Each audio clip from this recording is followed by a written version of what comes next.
Welcome to day 15 at the Fake Museum. I am your host, Human Subject 957.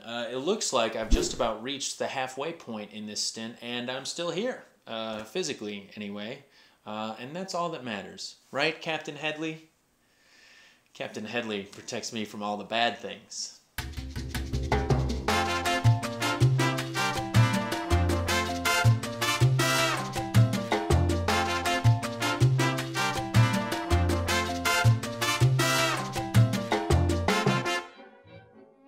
Not that I face too much physical... Oh, I'll just move over now. I'm done with Captain Headley. Not that I face too much physical danger around here, except when I'm bored, then I pay a visit to the Daredevilry exhibit. When it comes to practicing Daredevilry, my options around here are limited. I don't have the resources that some of these guys had.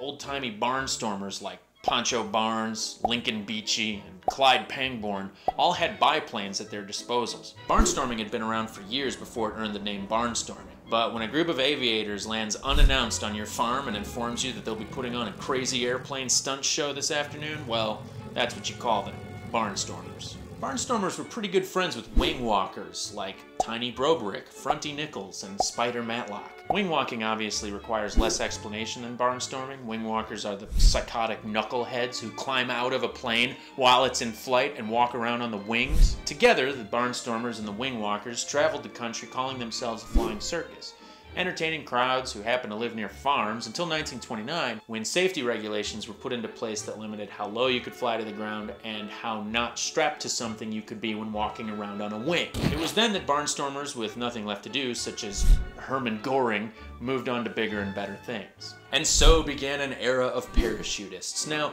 the frameless parachute as we know it today was invented in the late 18th century, but in the 1930s, a few guys were savvy enough to construct wingsuits to complement their parachutery, effectively turning themselves into human gliders, or birdmen, because the people in the 1930s were so clever. Among the earliest of the birdmen was a fellow named Clem Sohn, who, with his wingsuit made of zephyr cloth and steel tubes, would jump out of airplanes at an altitude of 20,000 feet and glide to the ground for a solid 19,000 of them before pulling his chute.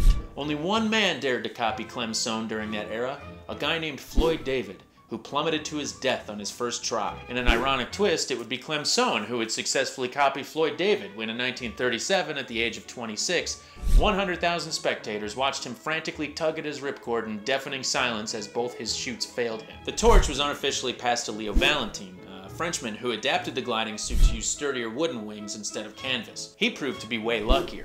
When his wings mortally failed him in 1956, he'd made it to the ripe old age of 47.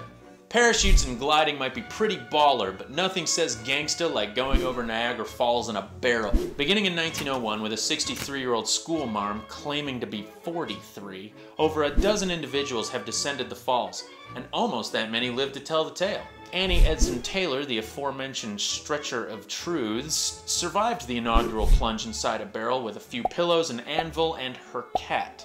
The cat also survived. It would be another 10 years before the first man went over the falls. He was Bobby Leach, and he spent the next 6 months nursing 2 broken kneecaps and a fractured jaw after surviving his attempt.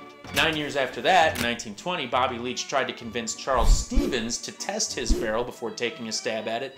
Stevens refused, and as a result, all they could find of him later was his right arm. Over the ensuing decades, one guy went over in a rubber ball, one guy did it in yet another barrel. He survived the fall, but his barrel got stuck under a rock and he suffocated to death. Finally, in 1951, when a fellow named Red got killed doing the plunge in a series of hastily bound inner tubes, public stunting at Niagara Falls was made illegal. And in cooperation with the law, I shan't be talking about any of the malefactors who took a crack at the falls subsequent to then. That includes the short list of badasses who survived without any protective gear whatsoever. Yes. Instead, I will make mention of Sam Patch. Sam Patch was a professional jumper. He didn't go over waterfalls so much as he apparently carried around a 125-foot tall ladder and leaped feet first into rivers from it. He did the river at the foot of Niagara Falls in 1829, more than 70 years prior to that lying cat lady. Though on Friday, November 13th of that year, a feet first leap into the Genesee River accidentally became a belly flop, and, well, that was the end of Sam Patch. Wow, so many daredevils died daredeviling. Finally, of course, I would be remiss not to mention the famous Evel Knievel. Evel Knievel was a soldier, a hunting guide, an insurance salesman, a racketeer, and he owned an ice hockey team all before the age of 30. Amazing. Have you ever tried anything like that, Captain Headley? He's shy. If you'd like to learn more about Daredevilry, look it up. And if you already know more, leave your wisdom in the comments. Until next time, Mysteriosos, this is Human Subject 957, signing off.